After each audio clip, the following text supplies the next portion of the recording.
Priyank single जी। राधे राधे। राधे राधे महाराज जी। महाराज जी, अगर हम पढ़ाई में अच्छा नहीं कर पाते तो निराश हो जाते हैं, ऐसे में नहीं, क्या अच्छा करें? क्यों नहीं कर पाते? हमें देखना है क्यों नहीं कर, जो हमारा विषय है हम उस पर फेल क्यों है, हम प्रमाद क्यों करें? अरे इतना ही मोटे मोटे तो होते, सब कंठस्थ हो जाएंगे। अगर ब्रह्मचारी हो, पवित्र आहार करते हो, संयम से आप रहते हो, तो पढ़ाई वो तो बहुत सरल चीज है। मन को भगवान में लगाना सबसे कठिन चीज है। संसार में सबसे कठिन बात है मन को एकांत में बैठकर भगवान में लगाना। कोई भी लगा के दिखाओ, बहादुर हो तो लगा के दिखाओ। कितने भी बड़े बलवान हो, जिस समय मन भगवान में लगाओगे विषयों में जाएगा। अब रोक के दिखाओ उसको। पहाड़ को उठा लेना सहज है, यद्यपि कठिन है, लेकिन मन को रोक लेना बहुत कठिन है। अगर मन ने ठान लिया उस विषय का चिंतन, तो तुम लाख उपाय करो, करेगा और तुमको झुका देगा, रौंद देगा, गिरा देगा। बड़े बड़े ऋषि मुनियों को गिरा दिया, तुम क्या चीज हो? तो मन को जब हम पढ़ाई में लगाएंगे तो उतना नहीं भागेगा जितना भजन में भागेगा। आप देखना, क्योंकि पढ़ाई सांसारिक बात है ना, उस हम प्रमाद करते हैं, हम मनोरंजन में लग जाते हैं, हम बॉयफ्रेंड गर्लफ्रेंड में लग जाते हैं। नहीं तो पढ़ाई का अपना विषय ब्रह्मचर्य, पवित्र जीवन, जैसे गुरुकुल में निवास किया जाता था, वो इसीलिए कि एक तपस्वी की तरह विद्या अध्ययन किया जाए, वेदों का अध्ययन किया जाए। तो चलो वेद का नहीं तो आधुनिक पढ़ाई कर रहे, तो एक तपस्वी की तरह विद्यार्थी का जीवन होता है। अगर आप संयम से नहीं रहेंगे तब तो मन पढ़ाई में लगेगा ही नहीं। और बहुत गंदी बातें नए नए बच्चों में आ रही हैं। नशा करना, व्यभिचार करना, छल कपट करना, द्वेष करना, हिंसा करना, चोरी करना, माता पिता का अपमान करना, ये सब बहुत सी गंदी बातें आ रही जो बिल्कुल नहीं आनी चाहिए। विद्यार्थी जीवन एक तपस्वी जीवन होता है, एक पवित्र जीवन होता है, एक संयमी जीवन होता है। विद्या विनयम ददाति, वो विनय संपन्न होता है, सबके आगे नम्रता पूर्वक झुकता है, सबको सुख देता है, बहुत मृदु बोलता है। क्योंकि पढ़ा लिखा आदमी है ना। आज पढ़े लिखे शैतान हो रहे हैं, नहीं शैतान हो रहे हैं।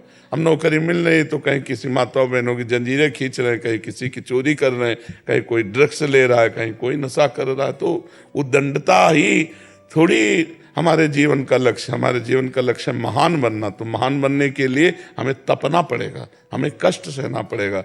विद्या को ऐसे करो जैसे साधना की जाती है, तो अभी आ जाएगी। तो अपनी विद्या अध्ययन को साधना बना ले तो हम फेल क्यों? अब इधर उधर मन लगाओगे, मोबाइल में गेम खेलोगे, मोबाइल में सीरियल देखोगे, गंदी बातें देखो, पढ़ाई में कहाँ मन लगेगा? एक मन है, चाहे विषयों में लगा लो चाहे पढ़ाई में। पवित्र जीवन रखो तो सब स्मृतियां जागृत हो जाए, और पवित्रता बढ़ जाए तो कई जन्मों की याद आ जाए। तो अभी छोटे छोटे ग्रंथ हैं, आपके जो बुक है बहुत छोटी छोटी है, हमारी तो इतनी मोटी मोटी है। हमारी पढ़ाई कमजोर थोड़ी। महाभारत 6 खंडों में इतना है। बड़े बड़े ग्रंथ हैं, उनको पढ़ना होता है। केवल पढ़ने नहीं होता, समझना होता है। केवल समझने नहीं होता, अनुभव करना होता है, चल के अनुभव करना होता है। तो पढ़ाई में अच्छे बनने के लिए शरीर स्वस्थ, विचार पवित्र, तो इसलिए दंड बैठक मारते हो? कभी कभी रोज नियम पूर्वक लगाना चाहिए। दवा कोई वर्जिश से बेहतर नहीं, नुक्सा है कम खर्च, बाला न सेन, शक्ति बढ़े, फुर्ती लहे, चोट न अधिक पिराए, अन्न पचे, चंगा रहे, कसरत सदा सहाय।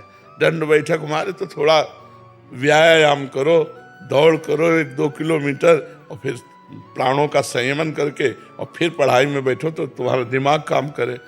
अब विद्यार्थी 10-10 बजे तक सोते हैं। भुवन भास्कर विद्या प्रदान करने वाले, ज्ञान प्रदान करने वाले सूर्यदेव उदय हुए, न प्रणाम, न नमस्कार, न अर्घ, न संध्या, न बंदन, पड़े सो रहे। तो आयु, श्री, कीर्ति, बुद्धि, इन सब का नाश होता है। देखो कलयुग का कैसा प्रभाव चल रहा है। हमें लगता है 100 में 90 लोग ऐसे होंगे जो सूर्योदय में नहीं उठते, सूर्योदय के बाद ही उठते हैं। 100 में 90 लोग। 10 लोग वो खींचातानी से ऐसे होंगे जो उठ करके 5 बजे 4 बजे उठ गए ऐसे, तो 100 में 5 ही होंगे। नहीं तो प्रायः 10-11 बजे तक सोते हैं। नहीं, कई बजे जगते हो? 8 बजे। तो सूर्योदय तो कब हो गए? बहुत ये दिनचर्या ठीक नहीं है। मतलब सूर्योदय के पहले जग जाना चाहिए, इससे बुद्धि का प्रकाश होता है। अब देखो अभ्यास किया हम लोगों ने, तो 1 बजे रात्रि के शौचालय में प्रवेश हो जाते हैं स्नान के लिए, 1 बजे प्रवेश कर जाते हैं। और सब पूरी दिनचर्या देखो 7 बजे। लोगों का भी सुबह नहीं हुआ, मान लो 7 बजे, तुम्हारा तो अभी 1 घंटा सोने का बकाया है। नहीं। महाराज जी 1-1, 2-2 बजे, 4-4 बजे, 7-7 बजे वाले उठने वाले भी हैं। प्रश्न आता रहता है, उनके माता पिता बताते रहते हैं कि बच्चा कि 4 बजे उठ रहा है शाम को। जीवन बर्बाद कर रहा है, पूरा दिन बर्बाद कर रहा है। समय से सो जाओ, समय से उठो तो विद्या जागृत हो। नहीं तो बहुत ये आसुरी प्रवृत्ति के लक्षण अब हमारी समाज में आ रहे हैं।